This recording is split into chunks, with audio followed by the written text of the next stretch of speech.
భారత్ మాతాకి జై.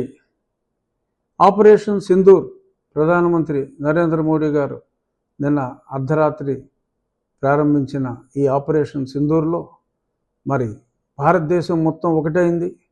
కులాలకు మతాలకు అతీతంగా, పార్టీలకు అతీతంగా అందరూ ముక్త కంఠంతో ప్రధానమంత్రి నరేంద్ర మోడీ గారికి సంపూర్ణ మద్దతు తెలియజేస్తున్నారు. ఈ సందర్భంగా మరి అసదుద్దీన్ ఓవైసీ గారు కూడా హైదరాబాద్లో ఆయన సంపూర్ణ మద్దతును తెలియజేయటం భారతదేశ సంఘటితాన్ని తెలియజేస్తుంది.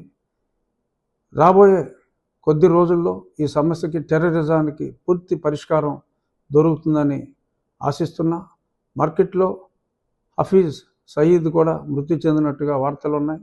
అది నిజమైనా ఇంకా కాకపోయినా ఈ ఉగ్రవాదానికి శాశ్వతంగా రాబోయే కొద్ది రోజుల్లో భారతదేశం ఉగ్రవాదానికి, పాకిస్తాన్ చేసే ఉగ్రవాదానికి స్వస్తి పలుకుతుందని మనస్ఫూర్తిగా ఆశిస్తూ జై నరేంద్ర మోడీ, జై భారత్, భారత్ మాతాకి జై.